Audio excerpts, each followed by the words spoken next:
Selamat siang, mahasiswa yang di mata kuliah Perancangan SI kelas SI 5A. Kali ini kita masuk ke pertemuan 10. Jadi pertemuan 10 ini harusnya kuis, tetapi karena saya belum selesai menyiapkan kuisnya, maka eh, kuisnya dilakukan pada pertemuan 11, yaitu hari Selasa yang akan datang. Dan hari Selasa itu juga kan pagi, kuliahnya jam 9.40. Jadi saya rasa lebih segar dibandingkan harus kuis jam siang seperti ini ya. Nah, pertemuan 10 dan 11 itu materinya pengenalan DFD fisik. Jadi DFD itu selain ada yang logis yang kemarin sudah kita pelajari, ada juga DFD fisik. Ya, DFD fisik itu adalah implementasi secara fisik sebuah proses-proses pada DFD. Nah,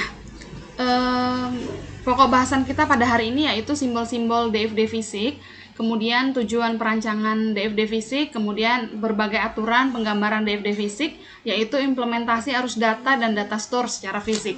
Jadi nanti kita perhatikan apa bedanya DFD logis dengan fisik. Akan terlihat dari arus data dan data store-nya. Nah, jadi DFD fisik itu apa sih? DFD fisik merupakan model proses yang digunakan untuk menggambarkan karakteristik implementasi teknis dari sebuah SI. Jadi bagaimana sebuah proses diimplementasikan secara teknis. Ya, jadi seandainya ada proses melihat nilai.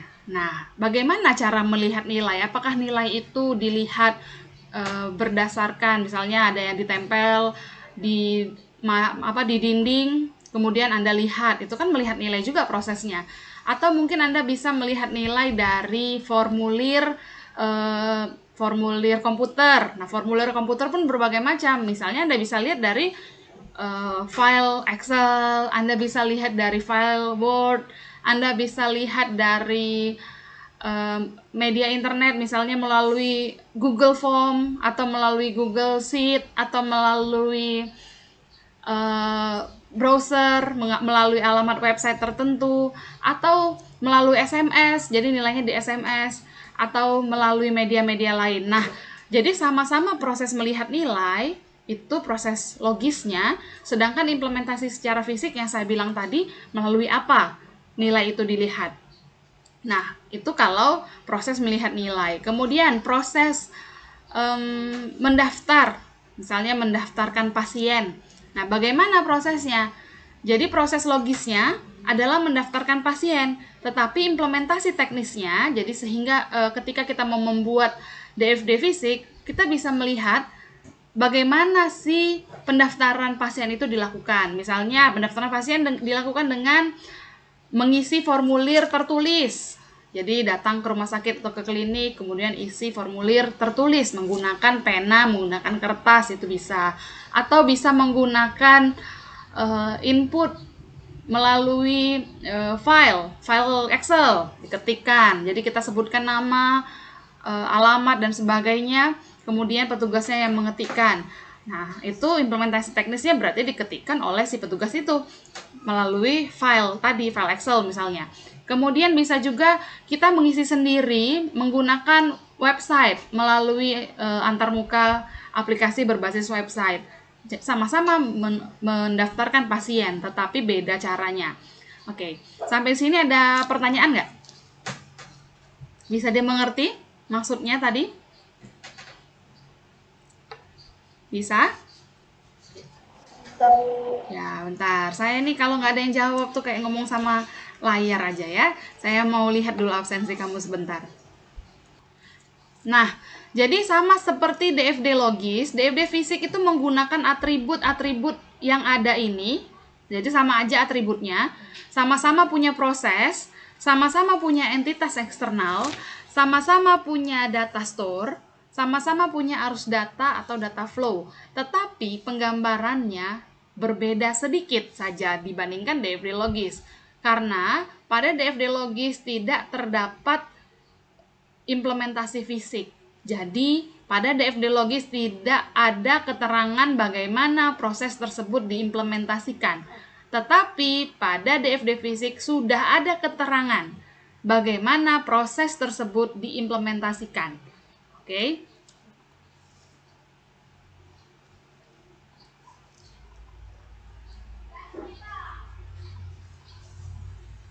Nah, ini contoh proses dari DFD fisik. Jadi yang di sebelah kiri ini adalah proses logis, ya. Sedangkan yang di sebelah kanannya adalah proses fisiknya. Contoh, ya. Jadi sebuah proses mengecek saldo customer secara logis bisa diimplementasikan menjadi empat proses fisik yang ada di gambar. Mungkin ini saya besarkan sedikit gambarnya ya. Nah, ini sudah agak lebih besar. Jadi kita lihat ada sebuah proses logis bernama cek customer credit atau mengecek saldonya atau kreditnya customer, kreditnya pelanggan. Itu proses logisnya. Bagaimana mengimplementasikan proses tersebut secara fisik? Yang pertama bisa saja menggunakan account clerk, bisa menggunakan COBOL atau CICS, bisa menggunakan Visual Basic, bisa menggunakan QuickBooks, bisa menggunakan website, dan bisa menggunakan form-form lain, antarmuka yang lain. Nah, apa nama antarmukanya itu dituliskan di bawah sini. Ya, jadi kalau sebelumnya di proses logis tidak ada bagaimana implementasinya, ya tidak diketahui bagaimana implementasinya, ini hanya nomor dan nama, jadi nomornya 4.3, nama proses ini adalah cek customer credit. Nah, ini tergantung hasil analisis kamu di tempat studi kasus atau tergantung apa rancangan kamu yang akan kamu terapkan secara fisik pada proses tersebut. Nah, barulah gambarnya ada menjadi yang gambar di sebelah kanan ini, yaitu DFD yang menggambarkan proses secara fisik. Ya, kita lihat nomornya tetap sama. Ini tapi bukan semuanya harus digambar ya. Ini pilih saja salah satu sesuai dengan apa yang kamu implementasikan. Oke. Nah, namanya juga sama-sama cek customer credit. Yang berbeda apa? Yang berbeda bagaimana mengimplementasikannya. Nah, ada yang account clerk, ada yang COBOL, ada yang Visual Basic, ada yang QuickBook, mungkin juga ada yang menggunakan HTML, menggunakan website. Ya, jadi bagaimana kamu menggambarkan fisik ini itu tergantung dari implementasi yang akan kamu rancang. Kemudian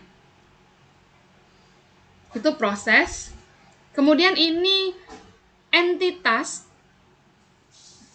Ya, entitas. Entitasnya sama saja, jadi tidak berubah.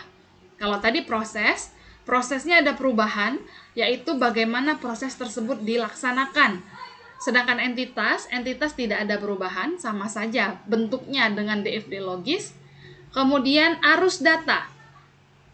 Arus data ada perbedaan sedikit. Kalau sebelumnya arus data yang di logis tidak ada yang titik 2, ini hanya nama arus data tersebut saja. Kalau di DFD fisik kita buat bagaimana dia diimplementasikan. Jadi ditulis dengan tambahan sebuah kalimat yang mendukung bagaimana metode pengimplementasian arus data tersebut. Titik 2, nama arus data. Ya, atau dalam kurung nama arus data. Ya, atau dalam kurung nama arus data dalam kurung bagaimana dia diimplementasikan. Oke. Nah, jadi bisa digambarkan dengan cara bagaimana dia diimplementasikan. Titik 2, apa nama arus data tersebut, atau apa nama arus data tersebut dalam kurung bagaimana dia diimplementasikan. Nah, itu arus data. Kalau data store ada perbedaan juga dibandingkan yang logis. Kalau yang waktu logis juga tidak ada titik 2 ini. Hanya ada nama data store. Misalnya data store-nya adalah nilai. Ya. Maka hanya ditulis saja nilai, tidak ada implementation methodnya, tidak ada metode implementasinya. Nah, tetapi di DFD Fisik, data store ini kita tambahkan bagaimana dia diimplementasikan.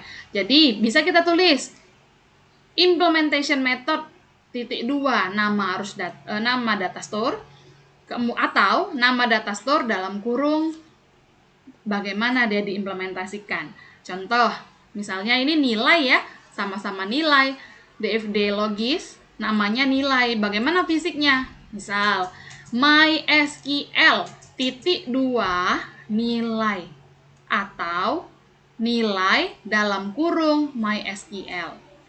Hal tersebut berarti si nilai itu disimpan dalam bentuk tabel MySQL, file MySQL. Sampai di sini mengerti, Ivanka? Ada Ivanka di sini? Ngerti, Bu. Oke. Jadi Ivanka, nilai tadi saya bilang bagaimana pengimplementasiannya secara fisik? Kalau secara fisik dia nilai titik 2 MySQL. Ya, artinya? Nilainya disimpan dalam MySQL. Iya, jadi nilai itu disimpan dalam file MySQL menggunakan aplikasi MySQL. Nah, seandainya nilai itu menggunakan dicetak, ya, Anda melihatnya dicetak, berarti tulis saja print atau print out titik 2 nilai, begitu ya. Nah, jadi implementasi secara fisiknya ditulis, kemudian titik 2 nama arus datanya atau nama data store-nya, kemudian disesuaikan saja bagaimana Anda mengimplementasikannya, atau namanya dulu dalam kurung bagaimana implementasinya. Nah, apa tujuan dari penggambaran DFD fisik?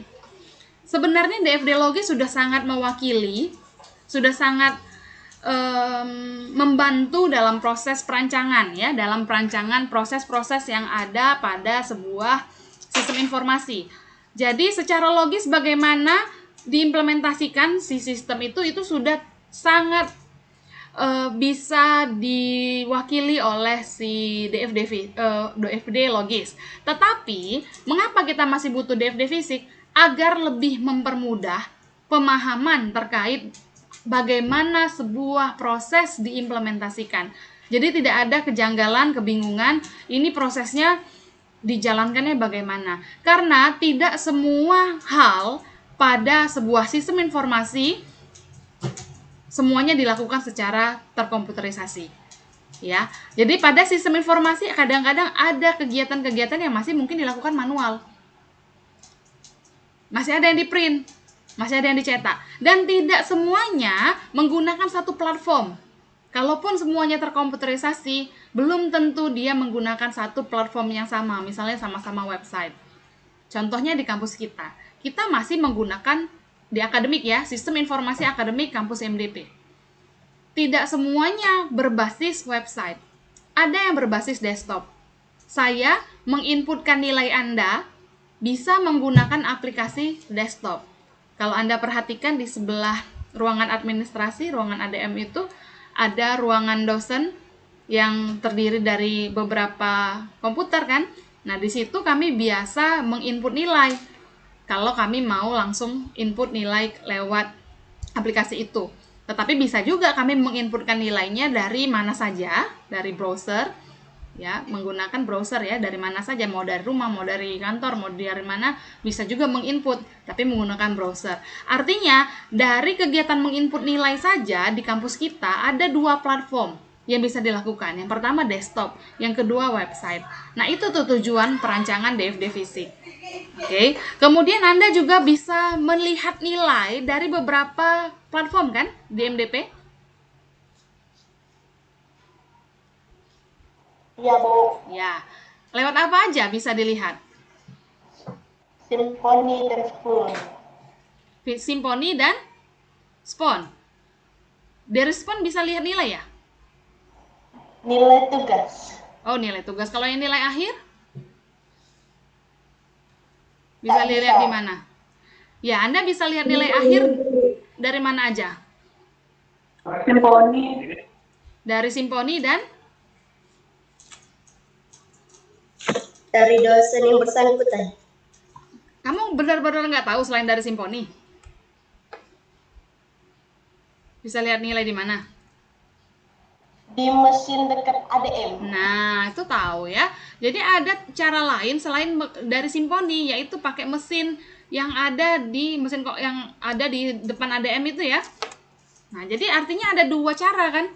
Nah, berarti pengimplementasian secara fisiknya ada dua. Satunya menggunakan website HTML, yang kedua menggunakan aplikasi itu. Nah, itu kayaknya basicnya, itu kayaknya Visual Basic kayaknya. Nah, jadi bisa menggunakan aplikasi desktop itu yang berjalan lewat Visual Basic, bisa juga menggunakan Symfony yang berbasis website, artinya HTML. Oke, sampai sini bisa dipahami? Bisa ya. Nah, kemudian, ini contoh DFD fisik. Ini tidak begitu jelas ya terlihat, tapi paling tidak Anda tahu bahwa ada perbedaan dari penggambaran di logis, yaitu ada tanda-tanda titik dua. Yaitu susah melihatnya tuh. Nah, ini aja nih. Contoh penggambaran proses fisik ya. Ini penggambarnya begini. Jadi ada ID-nya, misalnya 1.0, 2.1, 3.5. Ya, itu nomor atau ID. Kemudian kata kerja, tindakan ditambah kata kerja benda atau objek. Kemudian itu sama ya, itu DFD fisik, DFD logis juga seperti itu. Tapi ditambahkan di fisik ada implementasi. Oke. Jadi bagaimana sebuah proses diimplementasikan? Tadi yang kita contohkan adalah melihat nilai. Misal nomornya adalah 3.3. Di sini kita tulis 3.3. Kemudian ada bagaimana pengimplementasiannya setelah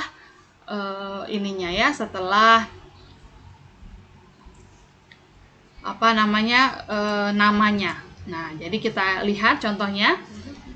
Ini misalnya 3.3. Prosesnya adalah melihat nilai, dan ternyata implementasinya apa aja kita katakan menggunakan website. Jadi kita bikin di sini misalnya website boleh, atau kita menggunakan HTML boleh ya. Jadi tergantung Anda mau menuliskannya bagaimana. Tulis saja website, tidak apa-apa. Itu kalau dia berbasis website. Kalau dia tampil di sebuah Windows yang berjalan di sistem operasi Windows misalnya, nah Anda tulis saja misalnya WinGUI. Oh, ya, jadi ini aplikasinya desktop nih. Tapi kalau dia misalnya di print, maka ditulis saja print out. Di print dia berarti dicetak. Lihat nilainya dengan cara melihat sebuah kertas yang dicetak oleh aplikasi. Nah, jadi ini kita ganti misalnya ini. Oke. Kemudian nah, ini contoh sebuah implementasi tadi di depan sudah ya. Contoh implementasi sebuah proses logis ke proses fisik. Nah, kemudian jika sebuah proses logis diimplementasikan sebagian oleh orang dan sebagian oleh perangkat lunak, nih sebagian nih, satunya oleh komputer, satunya oleh manusia, maka proses tersebut harus dipecah ke dalam proses fisik yang terpisah dan harus ditambahkan aliran-aliran data yang tepat di antara proses-proses fisiknya. Nah, kemudian nama proses fisik yang dikerjakan orang disarankan menggunakan judul-judul atau peran. Nah, ini contoh proses fisik yang dikerjakan oleh mesin dan orang. Nah, saya besarkan dulu sebentar.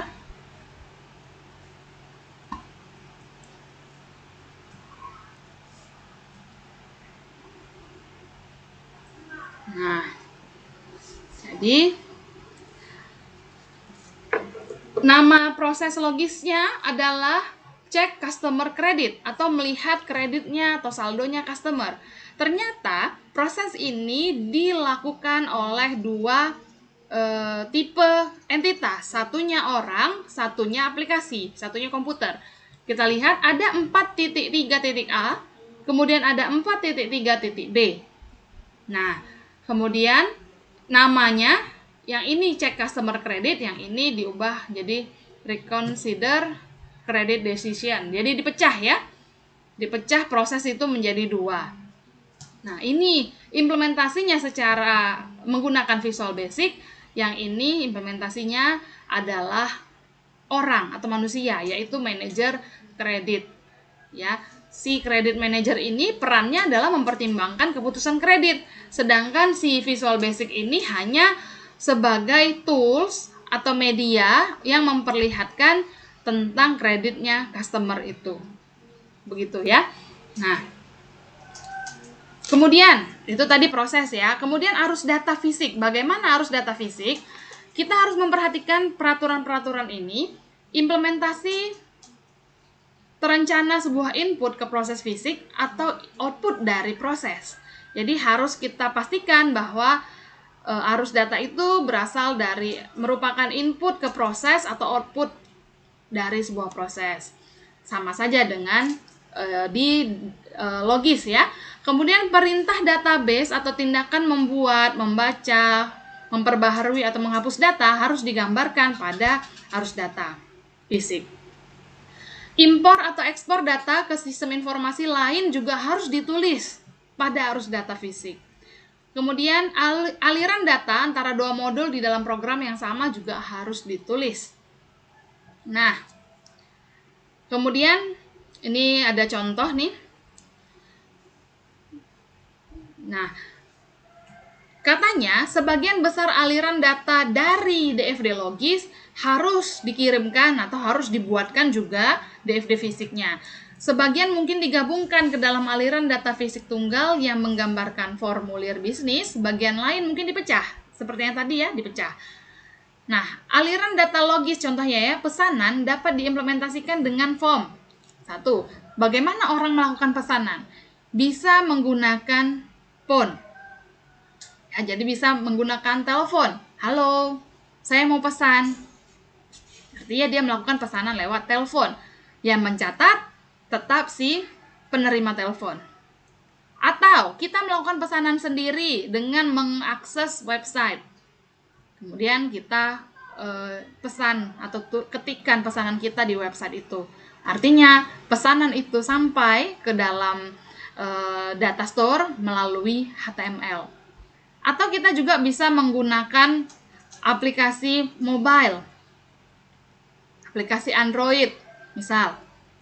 Kita gunakan itu, kita isi datanya, masuk, misalnya Anda lagi belanja online di sebuah platform e-commerce atau di sebuah marketplace, Anda pilih-pilih, kemudian masukkan ke dalam keranjang, kemudian Anda buat pesanan, Anda bayar, artinya pesanan Anda udah diterima.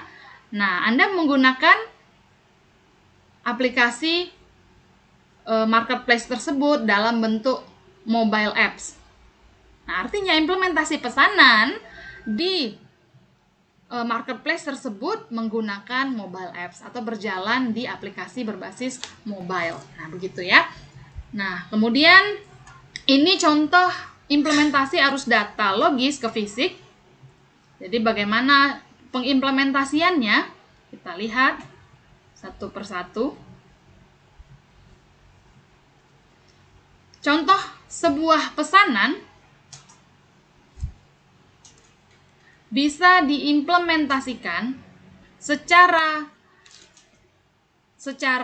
fisik dengan cara 1, menginputkan melalui komputer menggunakan keyboard. Nih. Jadi pesanan nih, semuanya pesan nih. Ada 2 nih contoh pesanan. Kemudian contoh data flow-nya, aliran datanya ini. misalnya Windows 2000 ya, ini di zaman kapan ya, 20 tahun yang lalu. Windows 2000 GUI atau WinGUI aja deh. Nggak perlu Win 2000. WinGUI _2 order form. Artinya sebuah pesanan ini, order ini masuk ke dalam proses melalui formulir yang berjalan pada Windows, ya, Graphic User Interface. Oke. Kemudian contoh yang lain, dia menggunakan internet dan ternyata kita mengaksesnya menggunakan browser gitu kan. Kemudian bahasa pemrogramannya HTML. Maka order ini masuk nih, sama-sama order ya. Nah, bagaimana dia masuknya? Begini, HTML (2) order form. Jadi bisa saja menggunakan yang di atas Win GUI, bisa juga menggunakan HTML. Nama arus datanya sama-sama order form. Kemudian ada arus data bernama product sold, produk yang laku.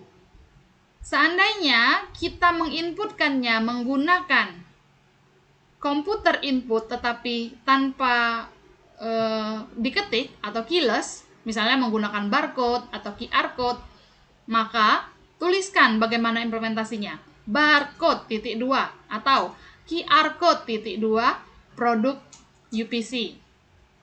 Nama arus datanya atau product sold, ya. Kemudian hours worked, jam kerja. Seandainya menggunakan inputnya berupa batch file batch di komputer, maka implementasinya ditulis key to this (2) hours worked.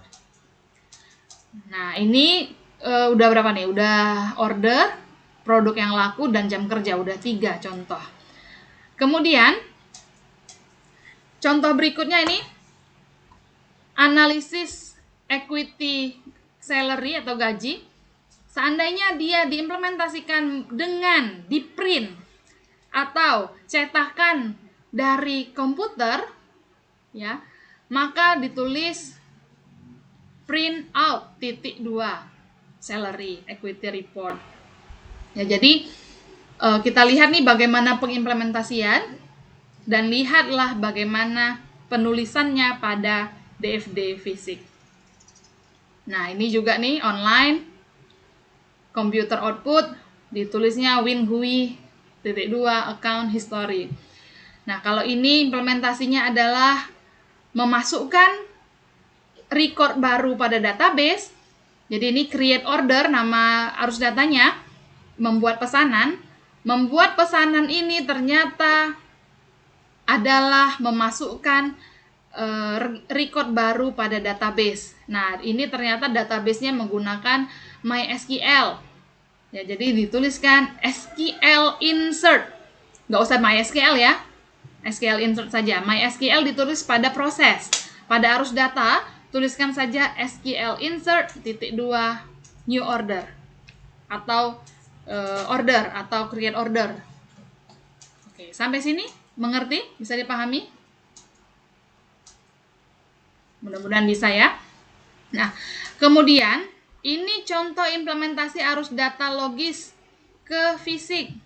Nah, nanti latihan kita yang di forum ya kayak gini nih. Nanti saya gambar sebuah arus data, sebuah proses, sebuah data store yang secara logis, Anda menggambarkan secara fisiknya bagaimana, tergantung ide Anda masing-masing. Nah, ini contoh nih. Kita lihat misalnya nih updating credit rating. Ternyata dia menggunakan SQL nih, update a record in database, maka arus datanya SQL update. Kalau menghapus berarti SQL delete. Kalau menambahkan sebuah file gambar, maka image file, dan lain-lain, tergantung bagaimana pengimplementasian. Boleh tidak, Bu, bahasa Indonesia? Boleh. Tetapi seandainya kayak SQL select, SQL insert, SQL update, ya Anda buat saja seperti itu karena memang begitu cara atau sintak SQL-nya ya pada SQL. Tapi kalau seandainya Anda mau bikin telepon, nah boleh. Bukan phone gitu ya. Nggak masalah. Ya, jadi penamaan implementasi itu tidak mesti bahasa Inggris, tetapi memang banyak hal yang memang mungkin lebih nyaman kalau Anda gunakan bahasa Inggris. Nah, kemudian ini data store pada DFD fisik itu menggambarkan apa saja? Jadi data store itu menggambarkan database, tabel database, file komputer, tape atau backup media, atau bahkan juga file-file yang tidak terkomputerisasi. Misalnya kartu nama, nota, kwitansi fisik, apalagi kertas-kertas fisik, ya. Nah, itu bisa menjadi sebuah data store. Ya, karena tadi saya bilang melihat nilai, contohnya nilai bukan hanya bisa dilihat yang tadi kita contohkan, satu menggunakan desktop, dua menggunakan website, tapi bisa juga menggunakan kertas. Jadi dicetak nilainya baru dilihat. Kayak rapor misalnya. Buku kan? Buku rapor siswa. Dilihat dalam bentuk buku tercetak, kertas yang fisik. Oke. Nah, artinya data store fisik itu bukan cuma sekedar database atau file pada database. Tapi bisa juga benda-benda yang wujudnya memang fisik. Ya. Nota, buku, kwitansi, rapor. Oke. Misalnya kayak resep ya. Resep itu bisa dilihat dari website misalnya, atau bisa tercetak salinannya. Maka ada print out-nya. Nah, itu mungkin saja resep itu bisa dilihat juga menggunakan print out, begitu ya. Jadi tidak semua data store berupa database atau file database saja. Sampai di sini bisa dipahami? Amelia Bisa, ada? Bu. Oke, bisa ya. Oke, syukurlah kalau begitu. Nah, ini merupakan contoh implementasi data store dari logis menjadi fisik. Misalnya nih, ada sebuah data store bernama human resource. Ternyata implementasinya adalah berupa multiple table atau banyak tabel, database dia ya. Nah, dan database ini ternyata menggunakan Oracle. Dibuatnya menggunakan Oracle, maka ditulis saja Oracle _2 Human Resource DB atau Human Resource Database. Kemudian ada sebuah data store bernama marketing, ternyata implementasinya adalah database view. Ya, subsetnya database. Maka bisa dituliskan SQL Server marketing DB. Kemudian merupakan sebuah tabel di database dan dia membuatnya menggunakan Microsoft Access. Tulis saja Microsoft Access atau MS Access purchase order. Kalau dibuatnya menggunakan data statik bisa menggunakan array. Kalau dibuatnya menggunakan kertas di filing cabinet, tulis saja file cabinet, atau tulis saja amplop, misalnya kalau ditaruh di amplop, atau ditaruh di map, ditaruh di handbook, ya. Jadi bagaimana pengimplementasiannya? Atau dibuat menggunakan MySQL, maka ditulis saja MySQL _2 nilai, begitu. Oke. Nah, slide kita sampai di sini. Nanti kita lanjutkan di SPON, yaitu diskusi. Nanti saya buatkan forumnya sudah ada sih, tapi nanti pertanyaannya saya buat, yaitu bagaimana mengubah sebuah proses, kemudian arus data dan data store yang berbentuk logis menjadi berbentuk fisik. Jadi nanti ada beberapa pertanyaan pada forum tersebut, silakan dijawab. Dan tentunya yang menjawab pada forum tersebut akan mendapatkan poin untuk UTS. Ya, tergantung dari jawaban Anda ya. Kalau memang jawabannya benar, maka akan saya berikan poin 1. Kalau enggak ya, enggak juga ya. Oke. Sampai ketemu lagi di SPON, atau kalau yang mau nanya lewat grup WA juga dipersilakan. Saya tutup dulu rekaman ini. Selamat siang. Siang, Bu.